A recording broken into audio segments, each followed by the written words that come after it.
Hello and welcome everyone.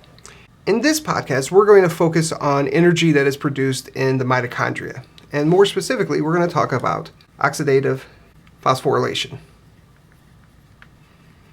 This is called oxidative phosphorylation because it requires oxygen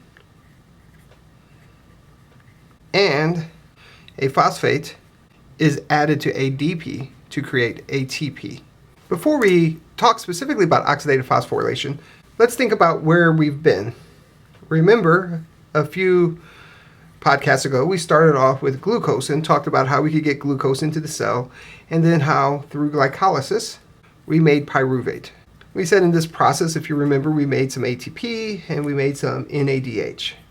And we mentioned how pyruvate then could be turned into or converted into acetyl coenzyme A. In this process, we talked about how we made some NADPH. We then talked more recently about how acetyl-CoA could be fed into the citric acid cycle. In the citric acid cycle, we made NADH and FADH2. We also made 1-GTP, remember, and then that was converted into ATP. So now we're at the end here. What are we going to do next? The glucose that originally entered the cell has been completely oxidized through the citric acid cycle. Yet there is still a lot of energy left that has been stored in NADH and FADH2 made there, here, and in glycolysis.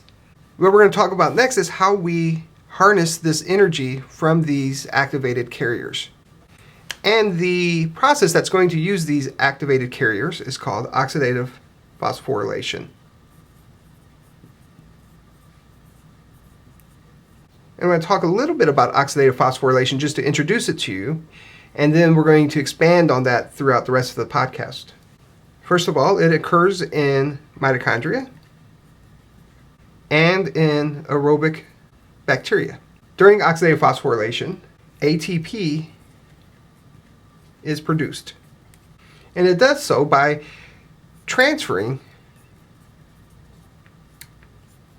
electrons from initially food, but ultimately what we're going to work with in oxidative phosphorylation are these activated carriers. So we're going to get it from NADH and FADH2. And we're going to transfer those electrons ultimately into oxygen to form water.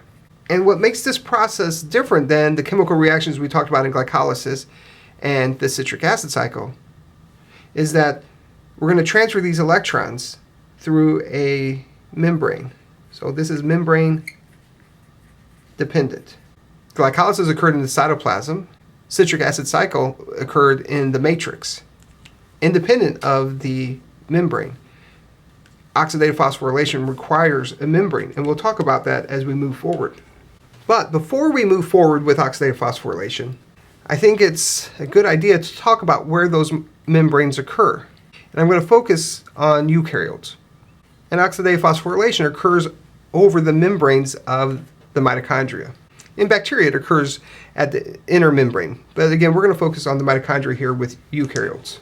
So if we were to look at a typical eukaryotic cell, what we would see are these mitochondria that are these very long tubules, interconnected, highly branched membrane structures. And we know that these mitochondria at one time were independent bacterium. And they, just like the eukaryotic cells, they had their DNA inside of them. Just like we have DNA inside of these mitochondria.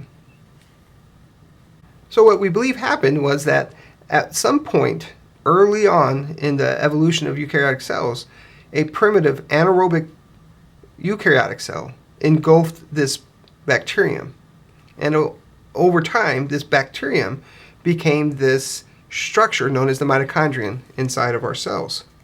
If this event didn't occur over 1 billion years ago, it's hard to imagine that we would have ever evolved into a multicellular organism.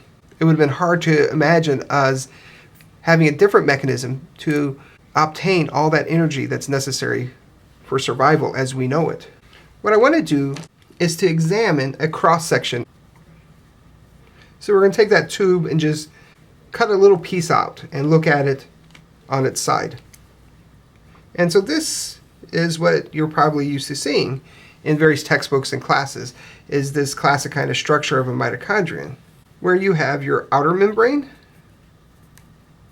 your inner membrane, this space right here in between the two membranes, we call that the inner membrane space, and this part in the middle we call the matrix. Within the matrix, we have mitochondrial DNA that is attached to the inner membrane, but it's in the matrix. Throughout the rest of this podcast, we're going to talk about how oxidative phosphorylation occurs across this membrane.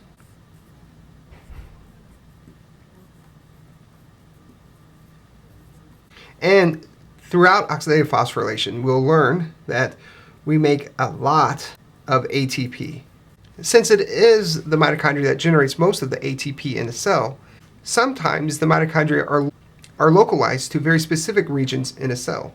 For instance, in a sperm cell, where you have the head of the sperm here and the flagellum here, there is this base here, contains a lot of cytoskeletal structures that we call the axoneme.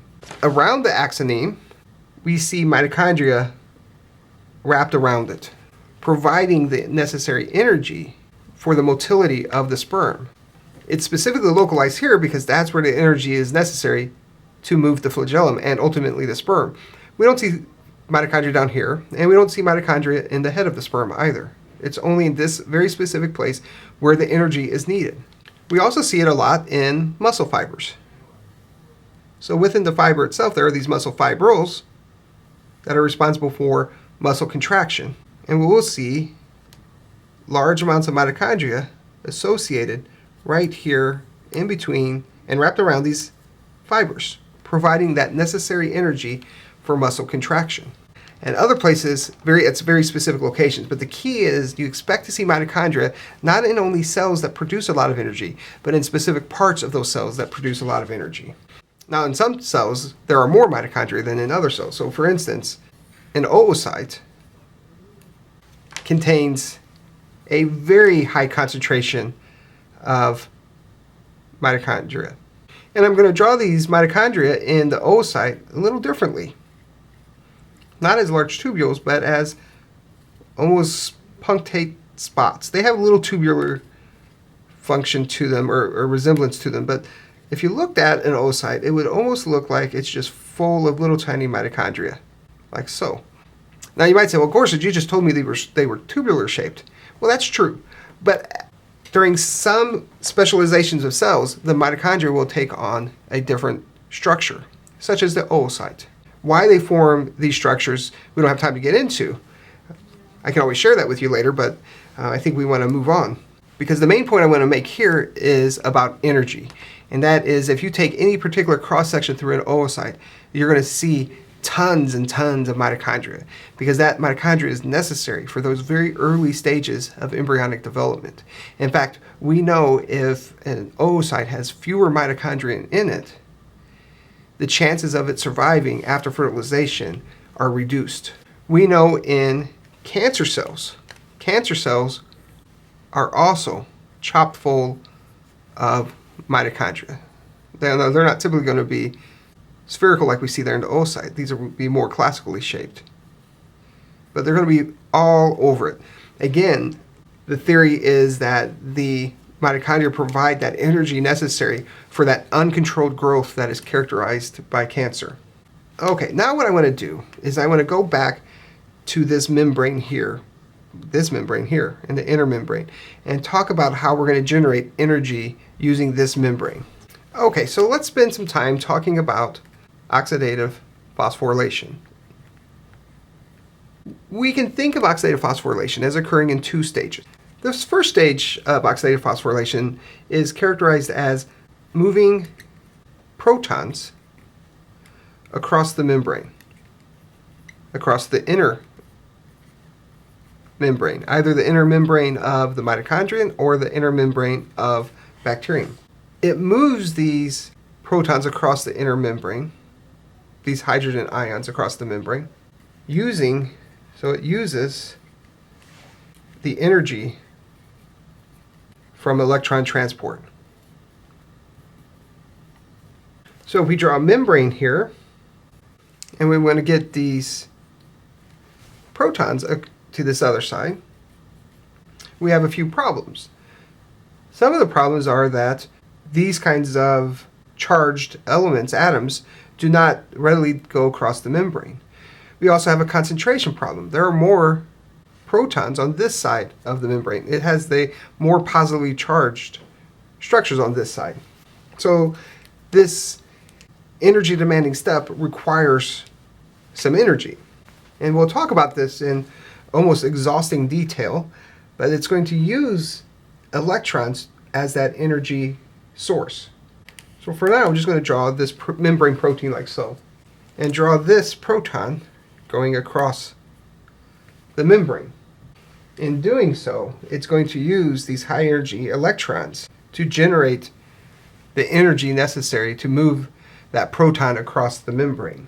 By pumping these positively charged protons over here, we've established a very strong electrochemical gradient. And this electrochemical gradient has great potential.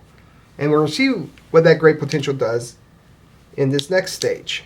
So this next stage of oxidative phosphorylation, we move the protons down the gradient through the membrane using ATP synthase. So we'll draw that here.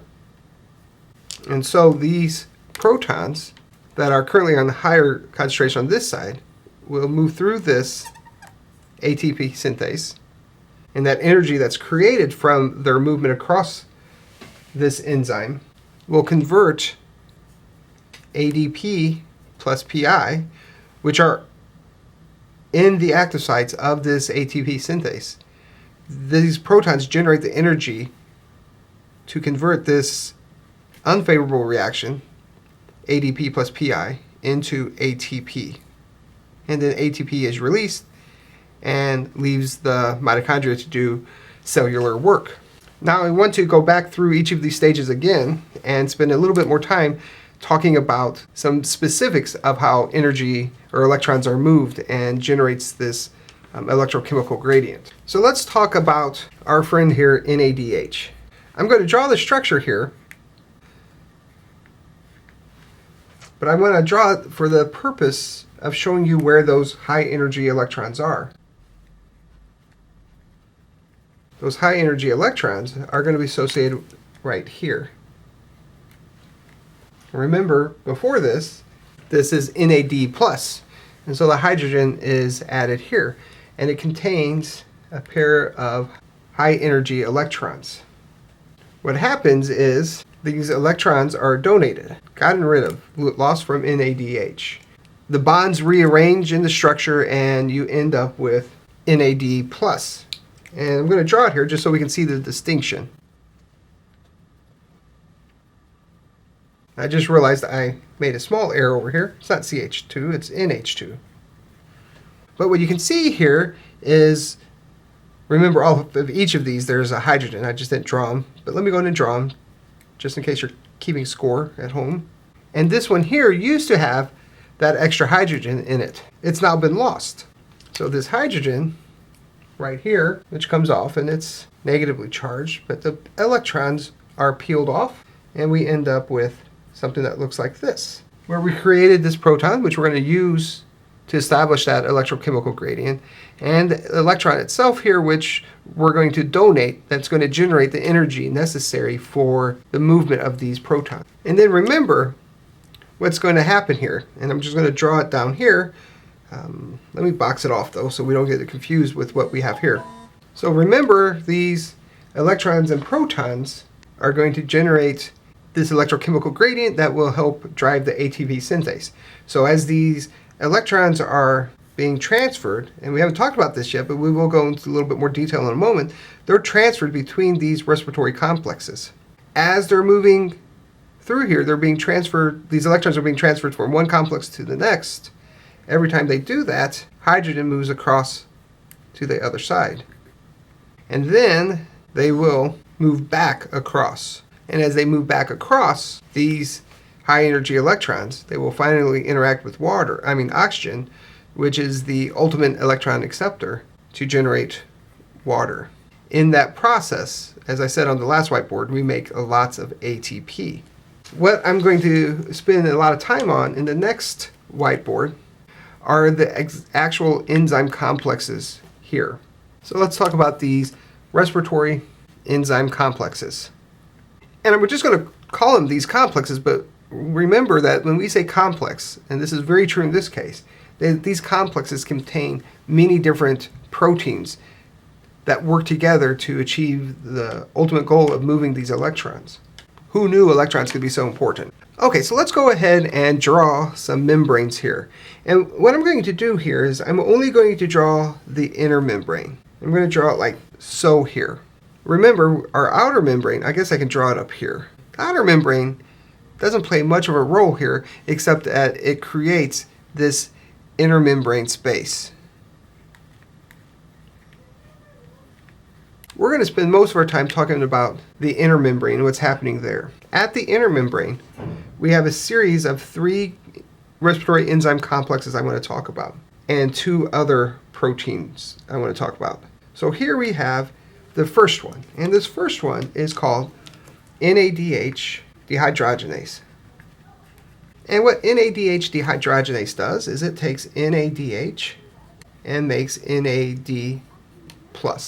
In doing so, as you remember from the previous slides, and generates this proton, which needs to move across this membrane. But it's an energetically unfavorable reaction. It's going against the gradient. But it's able to go across this complex because it's taking advantage of this high energy electron that's also produced when NADH is converted to NAD+. And so we're going to draw this electron just like so. Now the reason the electron can move to this NADH dehydrogenase from NADH is because NADH dehydrogenase has a higher affinity for that electron shown here. Now the next complex I want to draw, I'll draw it right here. And this one is cytochrome C reductase.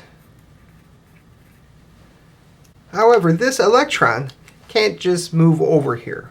There are some mobile electron carriers that we have to talk about. And the first one we're going to talk about right here. And it's called ubiquinone. And it has a higher affinity for electrons than NADH dehydrogenase. So the electrons will move to it. And then, it being a mobile protein, it can now take those electrons and bring it to cytochrome C. So now cytochrome C has them. And I would suspect you could guess, why does cytochrome C get these electrons? It's because it has a higher affinity for electrons than ubiquinone. And during this process, we get another proton coming across the membrane. Now we have a third complex, and it's called cytochrome C oxidase. Now again, we can't just get these electrons from here to here. We need another one of these mobile carrier electron proteins. And so this one is called cytochrome C.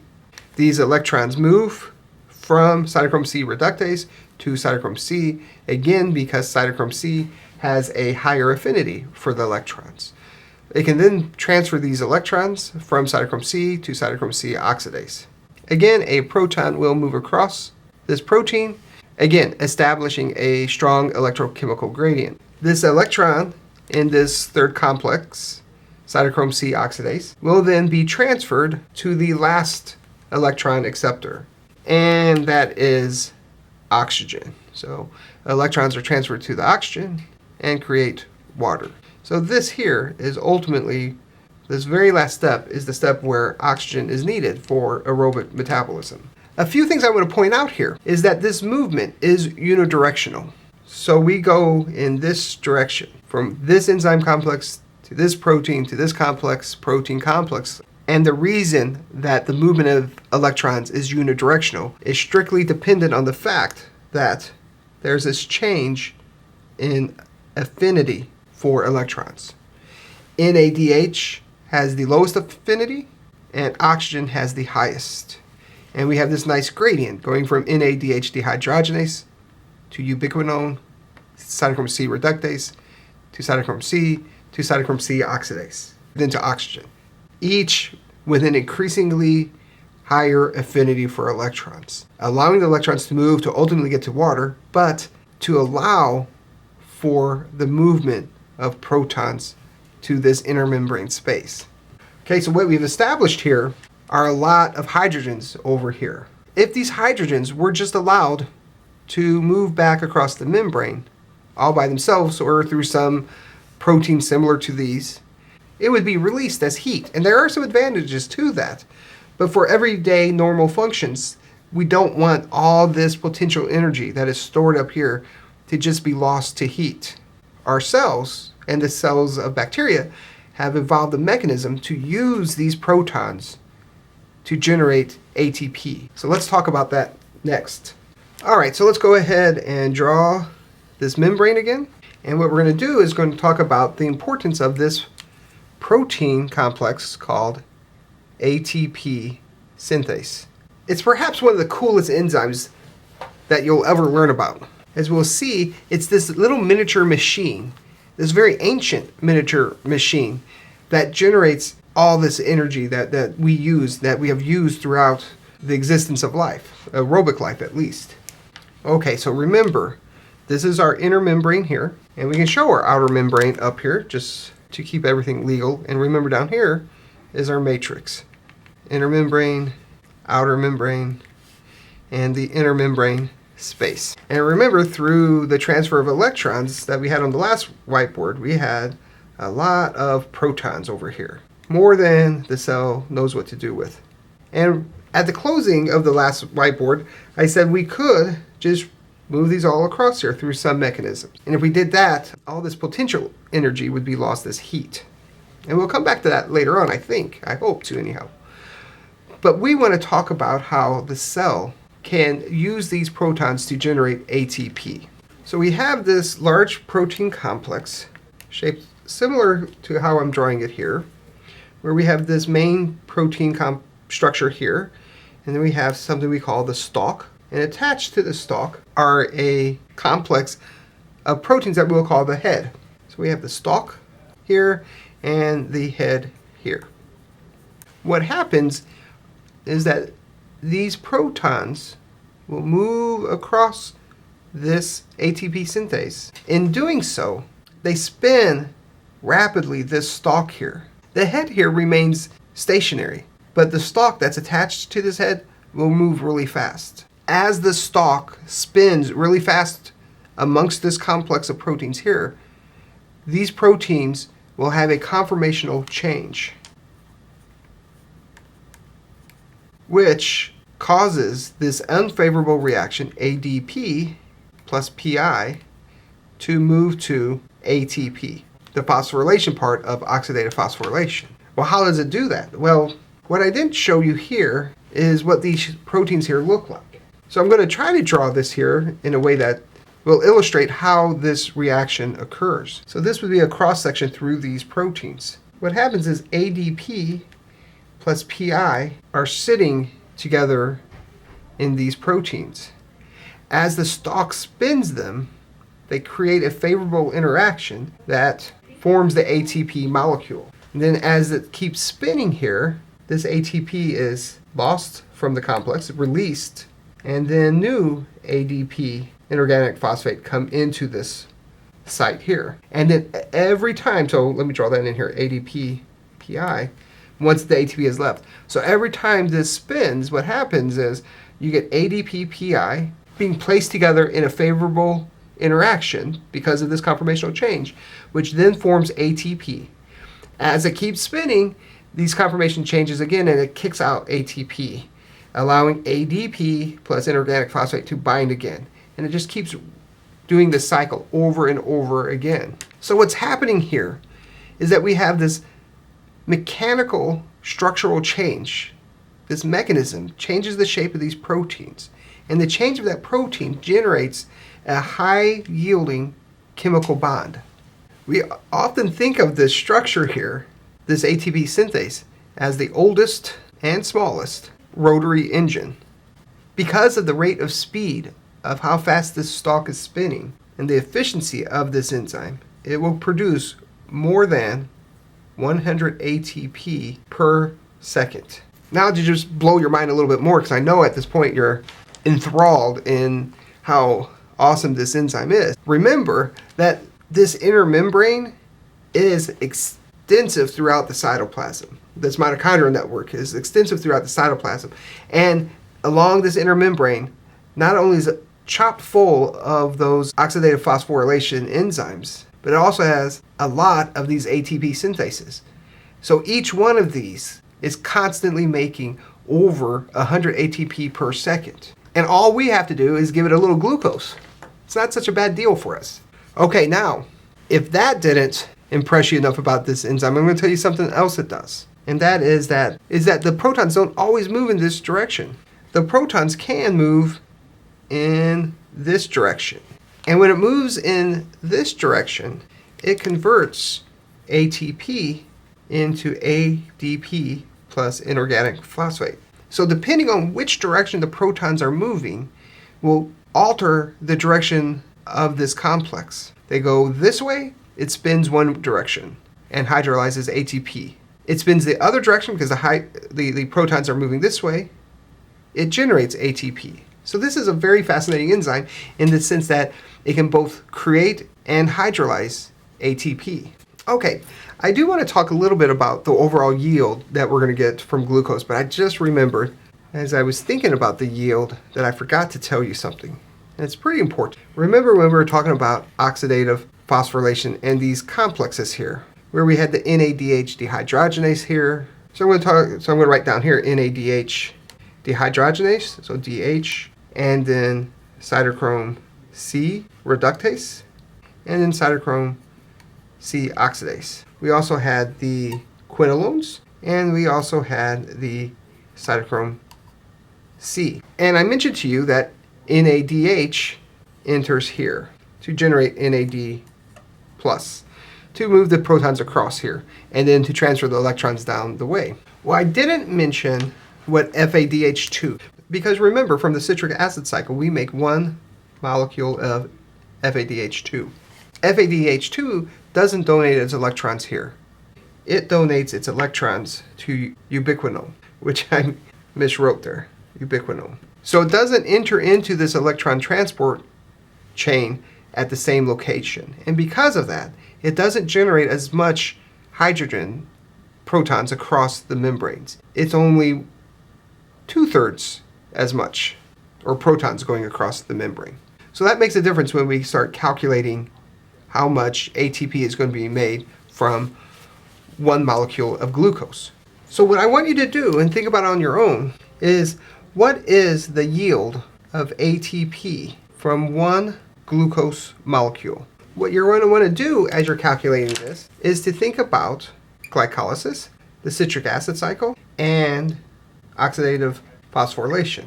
How much ATP is made from each of these per molecule of glucose, how much NADH is made, and how much FADH2 is made from one molecule of glucose. We know about, there's some debate about this, but we get about 2.5 ATP from each NADH and about 1.5 ATP from each FADH2.